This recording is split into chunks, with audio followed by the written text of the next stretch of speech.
Gentlemen, such a lovely little film. I just absolutely, I just find that an absolute goddamn charmer. Little film. It's a little film. Thanks. Thanks, Mike. Man, I appreciate that, man. Yeah, thanks. And I recall, hey, let's just jump ahead of this. Yeah. I recall the meeting we had at a cafe after you saw the first edit. Yeah. And as an executive producer, you gave a lot of helpful notes of some problem areas, some scenes that dragged. And, you know, that's the funny thing about watching the movie all these, you know, months or years later, I guess, is you sort of think about how long the process of making a film in post is. Oh my God. Mm-hmm. It's like, hey, we cut it, the first cut. I think it's a terrible movie. We're done. It's over. We don't care anymore. We don't care anymore. Just delete it. It's over. And then you just work it, and then you're like, oh, hey, there's a movie here. Yeah, and it's one of those things too. Is like so much of it is about process, and I think actually that's a really nice place to start. Maybe why don't you two kids tell us a little bit about how it is and why it is that you came together working? Because that's a bit of a magical story in and of itself. Like in life, or or with this movie? I think in life is a little bit more interesting than the movie will happen at some point along the continuum of life. It's a sort of a horrible story. But don't tell the Dan story. No, well, not the kind of. There was basically we went to the same high school, but I had moved actually just from Hamilton to back home to Ottawa, and Shane had actually come from the the public school system, and then went to the Catholic school because it was the closest one to his house. It was a block away. So it was literally across the road from where I lived. Yeah. I was gonna go to it was called Fisher Park. And I was going to go there because it was Fisher Park and it was across the road. And I walked in, they said, it's no longer Fisher Park, it's a Catholic high school. I said, great, I'm going here because I live right across the street. And I grew up Catholic, and I'm very lapsed now. But so we were in the same English class and didn't know each other. A lot of the other students went to the same junior high schools. And were funneled into this school. So they all knew each other. But Shane and I were both new and didn't know each other. And we were in an English class, and there was we had to read these poems out loud. And one student got up, and he got very nervous, and he ended up in his nervousness breaking a pencil or a ruler that he was holding. And everyone in the class was horrified and felt for this person who had felt so much anxiety about this. And I was laughing, and then I heard one other person laughing. At this moment, seeing the comedy in this terrible situation for this person, and it was Shane. And from that point on, we became friends. We played on the same basketball teams. We played basketball together. It was another love we shared together. And because Shane's dad was in the media industry, he had all this gear, and Shane and I would make little short films all through school that no one asked us to. Like, it's not like these were school assignments.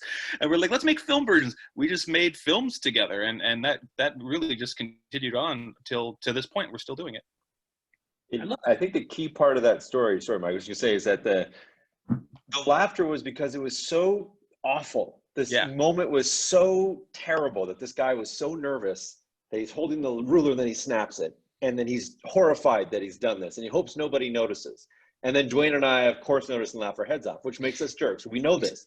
But the thing is that it was sort of like to see that we kind of had this feeling that if you were one step removed from your reality and the camera was shooting it, that's a funny scene. Mm-hmm. And that's how we kind of always imagine things like, oh, wouldn't it be funny? Oh, yeah, this thing was over here. And then you'd say this and then you'd say that. But people go like, yeah, we're on a first date.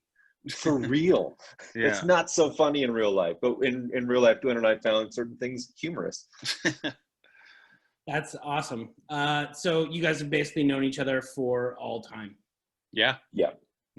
Great. How'd that work in the filmmaking process? Is that a lovely thing, or is that a difficult thing, or a little slice of both? Yeah, I think it's to be honest, it's lovely. And there are challenges that come with any process like that. And to be honest, it's still evolving and it's still changing. It's not like Shane and I have a system. There's no system that we have. Like, each project we approach, we approach differently, and we approach in different roles and different ways. And so it's constantly still changing, but it manages to work every time. And it's not like we've hit on the secret formula of how to work together and we just churn things out now. Each thing we approach, we change our roles slightly and how we're involved in them and how we tell the story together. And yeah, it's been different every time. Which is super interesting, because I guess both of you are multi-hyphenates, right? You both work on a lot of, you are capable of wearing a lot of different hats in whatever project you're a part of. Well, and to be honest, like our work together as media storytellers took a mini break through university, because Shane went to film school but dropped out to join a rock band, and I actually went into acting. And so for a while you can say it, and graduated. Yeah. And so then we came together. We still always told stories together, and we came together fairly soon after university and just sort of started talking about stories together. And at first it was just writing things together and getting together and talking about, oh, wouldn't this be a great movie? Wouldn't this be a great movie? And we had this opus called Simon and George that someday Shane will write the novel of, because it's very novelistic. And we spent probably 2-3 years on that, and it'll never see the light of day. But through that, Shane got impatient, and I don't blame him, because we were taking forever and wanted to tell a personal story. And so we made Tucarano together. We also made short films together. I can't remember which was first. I guess I can't remember. We did some shorts first, and then we made our tiny little feature, and then we made a couple other shorts, and then we came back and made this feature together. But yeah, we've made just a ton of stuff together. Shane, you got anything to add to that? Well, the relationship was, once we figured out that Duane's just like, yes, boss, then it's been easy sailing. Prior to that, it was like, no, I have an idea also. It's like, no. No, to be honest, the last evolution, where it's actually wound up, and you know this from Duane yourself, Mike, from just your experience with him professionally. Duane's obviously a great actor on his own, and he's a brilliant acting coach, and he really knows how to cast and do the whole craft of acting. Being a graduate of the acting school, he's just so good at it. But he's also been, I think, just an unheralded writer. Like, some of his acting coaching is because he's such a great writer who has his own voice. And for those who don't know, who might be interested, Duane has a graphic novel coming out soon that he wrote, and he has other children's books that are in the works, in tons of rewriting things uncredited you've seen and enjoyed. And just the other day, not that long ago, I'm just like, man, I'm not a writer. I'm a director who can do some writing. Duane, you're a pure, beautiful writer, and I love your voice. And the evolution where we're at now is just like, I love breaking, like you see the cards in the back. I love like breaking a story and thinking about all the potentials, but I'm not a writer, and Duane is. And so I'm excited, we're older now, where this can develop, where it's just like, Duane, you just keep writing and I'll just keep producing and directing to get money for us to do stuff. So as Duane said, it started in a way, and it cycles and it goes through and it just evolves. It's as we both evolve individually and creatively. Yeah, it's great. If anybody's hearing stuff in the background, that's my bulldog drinking water, such as. Oh, Jack. I'm gonna actually start this one with Duane as well. Duane, just tell me a little bit about, obviously we've all been through it. I've been through it a handful of times. I had the very fortuitous on this project of being an executive producer, which means that like I get to sit in my office and just kind of help where help is needed, which is a really nice place to be in.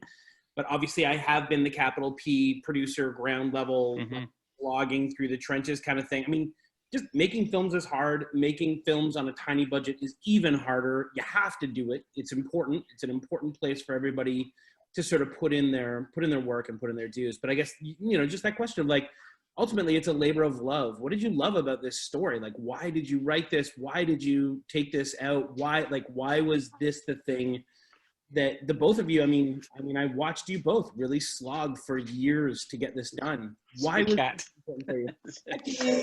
Yeah, that's my cat.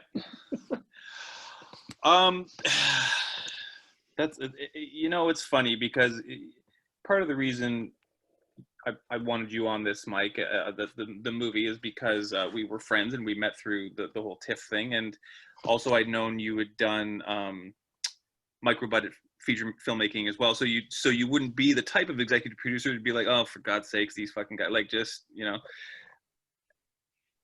So as you know, these, as you said, these are incredibly hard.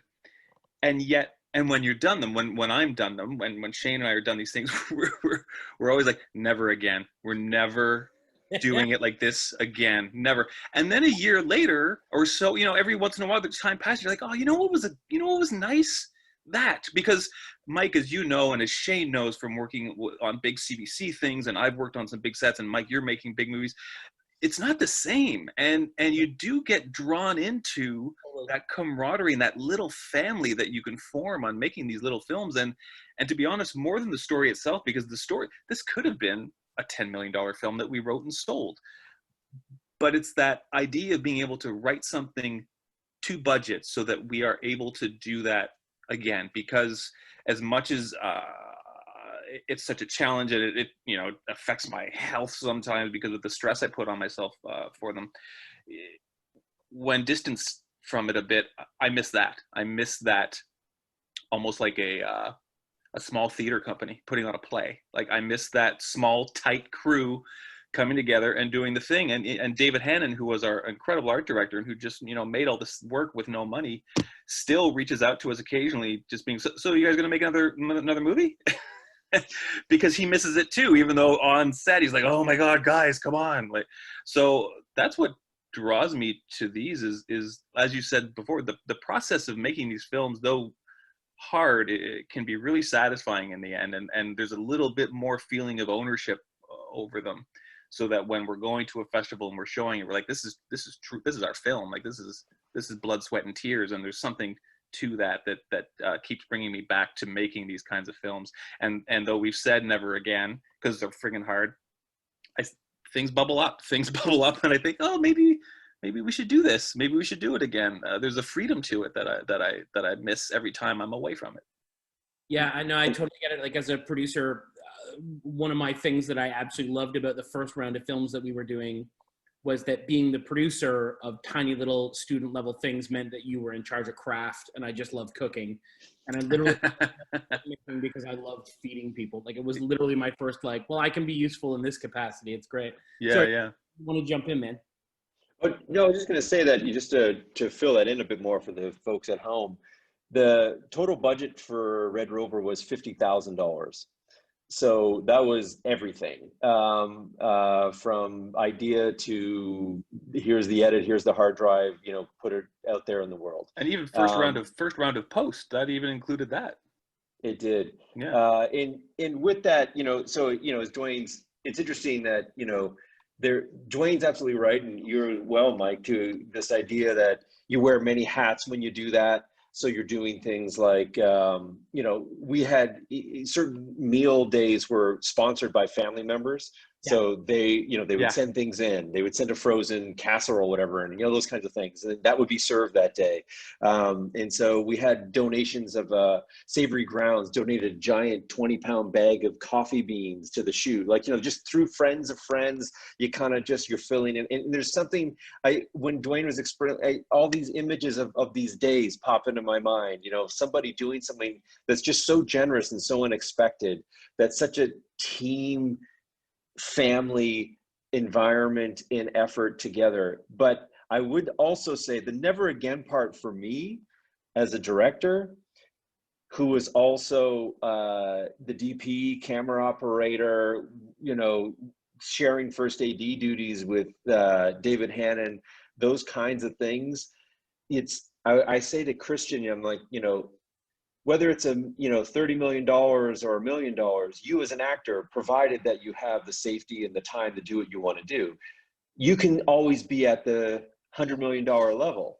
But me as a director, with not the support staff or the collaborative efforts that it takes with all those people that you want to make something with, you're not every day is a magical day. Some days it feels like you're doing survival filmmaking. And as a director, that's great that everyone's surviving together, but it's hard sometimes to think about the overall big vision of what you had and wanted to do. We wanted to pepper Toronto with Red Rover ads on the TV, people out in outfits walking around like it was a real deal. This thing about going to Mars is all over the place. She's on a subway platform, it's on the TV behind her, someone's in an elevator, it's on the, like you build the world through all, having the money to do that. And to not be able to do that, you're kind of like, damn, and so I apologize for anybody who may have gone, no, I kind of hate this movie. This guy's making me hate the movie. I'm not trying to I'm just trying to say, as someone who's been so many years away from the film process, what did I learn? I love the low budget, but it's sort of like, how can you do the micro budget that's really written for that has no any other aspirations to go beyond that? And I think this was one of those tweeners, where our first movie, Tecorano, just a guy and a gal meet in the city and walk around and talk, like very much Before Sunrise, After Sunset, that series. That's very, very doable. But this was like, oh no, we're going to build the world and it's a contest. And it's just like, why are we doing this? This is we're over exceeding $50,000 and we somehow pulled it off, which I'm thankful for.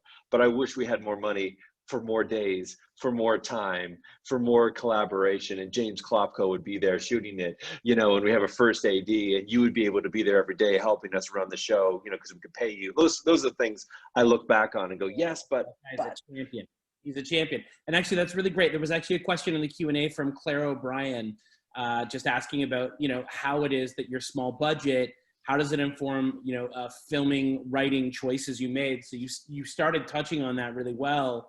I guess sort of continuation of that, Duane, is there anything you want to add just about how low budget starts to help inform some of those filming writing boxes? I mean, I can say for myself for sure that sometimes having a box to have to work in actually forces creativity in a really interesting way, as opposed to it being an absolute anchor and detriment. Sometimes it can be really cool. And to be honest, there was a version of this that I wanted to do for 10 grand with me in it. That was just literally Damon in his apartment, and he communicated with it actually would have been a good COVID movie because he communicates with everybody through FaceTime, because he initially his job was a travel critic who never went anywhere. He researched everything through Google and would just type up fancy looking things online, but he never actually went anywhere.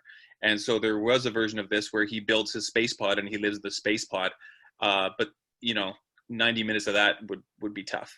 So it does inform it. And Shane truly he's a big vision director. And so I think it was a lot fell on him to sort of take that massive vision that he has and go, it's tough. It can be tough. And the writing of it, we didn't even know. We thought we'd get what, 80? Like we were sort of counting on some more money we thought we were shoo-ins to get that we didn't end up getting. So it happens. So yeah, we were expecting even more. So it's because we had done Tucarano and because that worked.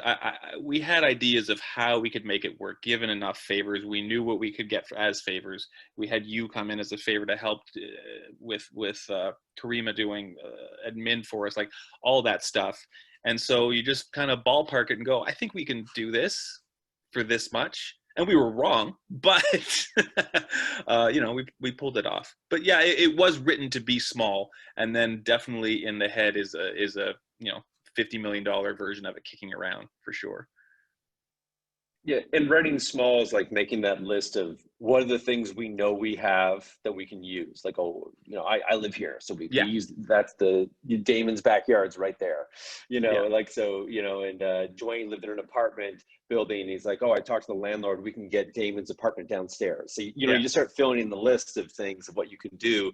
And you kind of like, you're going back and forth between this is what we want the story world to be, but what can we get? And then something's like, well, we probably can't get like I said, the TTC scene. We can't do that. So that has to go. Where else can we put that scene?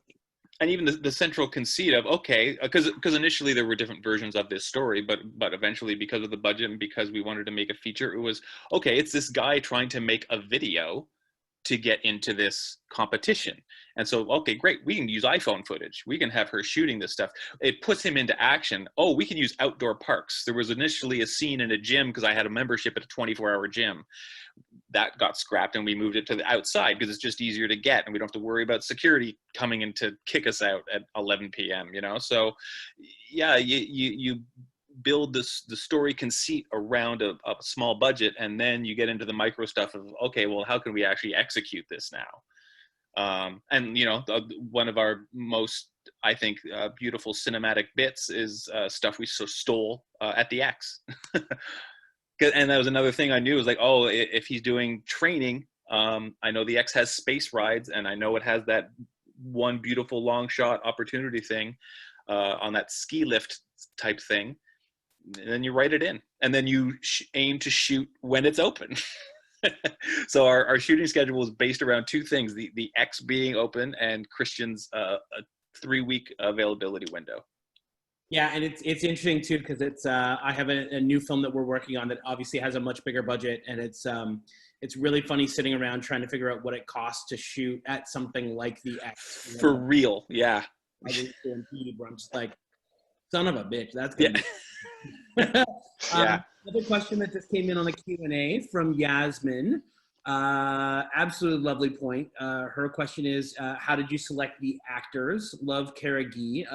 Obviously, Christian Brune is also one of the loveliest humans literally on the face of the planet. So, you know, between the two of them, it's like, I guess a huge part of it is just making sure you've got cool kids that are down to ride on the thing that you're setting out to do. Maybe talk to everybody just a little bit about the process selecting those guys. It's funny because the same thing happened. It's odd, Shane. This exact same thing happened with Tuckerano. Due to budget, we approached both Tuckerano and this project as non-union projects to start, for reasons of budget, for reasons of red tape, for all those things. You can just go and shoot, not have to worry about anything. In each instance, we realized, due to budget, what was going to carry these things is performance. And Cara and Christian are friends whose work I've always loved, and people who I saw in the roles potentially. As I said, this was originally written for me. Christian's just better, and and we wanted one of the characters to be Indigenous. Initially, it was Damon. Well, initially it was both, right? We had it being both for a little bit, and that got bounced around. And it's amazing the decisions that get made through casting. And yeah, I mean, the simple answer is I knew them, I knew their work, and they were friends. And as you said, friends who had some clout in the industry and were still willing to rock with us because they liked the story and they liked the idea of these meaty roles that they didn't always get in the bigger stuff that they do. And that's basically it. Yeah. When I do a lot of sort of director workshop things with new directors, younger directors, I'm often, you know, the experiences can be very difficult to try to think. If the question that you're asking is, you know, how do you get cast? How do you cast a low budget film? You know, it definitely is, if you can find a way to approach someone, you know, personally, and start there, as opposed, you know, when you have money, you do a casting, you get the agents and all this stuff happens. But when you don't have money, it's really, you know, yes, Duane knew these are close with the two leads, and we all just met. We just met and had a coffee. We sat in the park at Trinity Bellwoods. We went to Fresh on Queen West and had a meal together with Cara. You know, you just meet, you tell them about the story, you get a feel for it. You're very upfront about, I have no money, but we're trying to do this great thing. And if you love this character, let's all work together, and just be honest about that when you approach the actors. And if your script is attractive enough, the character is attractive enough, then they can be willing to go on for the ride. That's amazing. Another question that came in on the Q&A from David. What inspired you to tell this story? I feel like we've talked about that a little bit. Advice for recent film school grad who's about to complete his first feature. Anything there, guys? Like writing or shooting? Not or Actually, David, if you're still around, clarify that for us. I'll go on to your next key. He sort of had a three-parter that was in here. The other question, obviously, which, gets asked constantly, and we'll, all three of us, I'm sure, have very different answers for this, but how do you go about financing films? Whatever you have saved up, et cetera, et cetera. Yeah. I mean, we can talk a little bit about this film specifically, but we all have a lot of different spaces that we work in that we could maybe address that a little bit too. I mean, raising money for films is, nearly impossible. It's a very super competitive place. You can start, if you're sort of a small independent, super, small budget thing, you can look to the grants, the arts grants, Toronto, Ontario, Canada grants. They financed some of our earlier short films. They were also Ontario. In fact, this film that you just watched, Red Rover, was meant to be a short that was really changed into what this feature is, but its initial funding was $30,000 from the Ontario Arts Council. So this is actually an Arts Council feature film. And so there's that world to raise it, but you just know that money is kind of a limited thing. And then of course, Mike and others is the process of a telefilm in the Canadian marketplace and distributors. It's a very complex thing. And I think if you are interested in pursuing like how to properly finance a feature film, there's a thing called LIFT, L-I-F-T. Go to their website. They have a producer series. They have financing series, how to write a grant series. It just as an example that comes to mind. Or go to your favorite film festival and go to a talk and then approach a producer afterwards and see if you can buy them dinner after COVID and approach Mike and say, hey, can I buy you a steak? And, you can just tell me about how it works. It's not just about how do you do it, it's who you do it with and who are your mentors. So find relationships. Got it. And then Duane, I'll throw this to you actually, is David chimed back in. 2/3 of it was already done shooting when COVID hit. They shut down. They still have about 1/3 of it left to go. Just any sort of, advice. It sounds like they're intending it for festivals and hoping it might be as ready as early as February. I mean, Mike's probably the best to field this one in that sense. Like, you even know, like, I don't even know what's going on in terms of protocols. Like, I haven't been on a set since the protocols have been introduced, and I know there are now protocol specialists who that's all they do in order to finish the film. I have no idea. It's such a different world now. The context is key. So I don't really know. In terms of festivals, I mean, and Mike knows this and Shane knows this, I think the key is being realistic about what your film is and where it fits best, and doing a targeted approach as opposed to, and also as Shane and Mike know, it can get expensive just applying to festivals. So it's important to target. Again, I think it's a good idea if you know someone who can act as an EP, who can watch a version of it and offer notes if it's not locked yet, and even offer a festival strategy type of thing. With Red Rover, I knew what we had, and that's why we targeted places like Whistler and Austin, sort of those mid-level festivals, as opposed to like, oh, let's aim for Cannes, let's aim for Berlin. There's no point. It's going to be a no. And so not only is it important to target level of festival, but types of festivals, because some specialize in comedy, some specialize in BIPOC creators. There's so many festivals, and if you go to a site like Film Freeway, you'll see how many there are, and really look at them, because each festival has a description of the type of thing they do, and that's all I can say is have a festival strategy. Don't just sort of buckshot the thing out there, because it won't go anywhere in that way, and you'll just be frustrated with the hundreds of rejections you'll get. Yeah, 100%. I mean, I'll throw on to that. It's such a small thing, and I think when people are just innately sort of curious, curious. Let me put that the right way. When people are just innately good humans, they don't do this. But I'm just going to remind everybody who might be sort of like new to the process, is like, those programmers that you're talking to that say no to your film are the people that will say yes to your third film. So don't piss them off, because they will remember you. In addition to that, if you're really, really nice to people along the way, even if they didn't love your film, they might know somebody at another festival that would program it, and they can actually help as that bridge that you need. So it's like, you just have to treat programmers like gold and be really respectful of how much material they're under, how few slots they have to sort of program, and be really kind, good, and generous, really kind and good and generous about that. So I think, guys, that sort of takes care of all the questions that came in over the Q&A. And I think Charlie wants to just chime in and sort of say a last couple of words. Charlie, I do. I'm coming. Here I am. Hey. Well, first thing I want to do is thank our guests, Shane and Duane, and for bringing their film and talking about it, and for Mike for moderating, and also just a particular shout out for your camaraderie. It's really nice to see two people who've worked together for as long as you two have. I'm impressed that you've maintained your friendship, let alone your working partnership.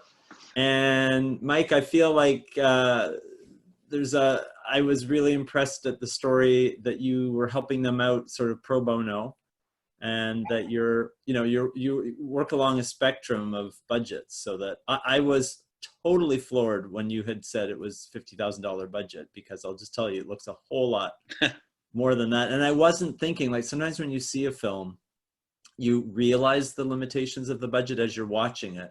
And it never occurred to me when I was watching this film. Partly because when you were, when it was outside and when there were those moments of expansiveness, it didn't feel like there were limitations. So then I didn't notice the interiority of the other shots, because it was actually logical to the story. And I know that, filmmakers make films according to their budget, as you've outlined, but even so, it seemed, I guess, for want of a better term, it seemed organic. Thank you. So anyway, so I hope everyone enjoyed the film. I certainly did, and I enjoyed hearing you guys talk about it. And all that's left for me to do is to just tell everyone about our next event. We have another Canadian Film Forum coming up in just a week. It's The Body Remembers When the World Broke Open. And it's a film we've been wanting to show for a while. I mean, it's been on our wish list. And we will have one of the filmmakers, My Tail Feathers, with us. And moderating it will be CSI alum Rad Simon-Pilot. So hope everyone will join us for that. It'll be an hour later than this one was. It'll be 7 o'clock on October 22nd. And thanks again to everyone. Thanks for joining us. Thanks to those people who are in attendance. And good night. Thanks, everyone. Have a good night. Bye-bye. Bye-bye.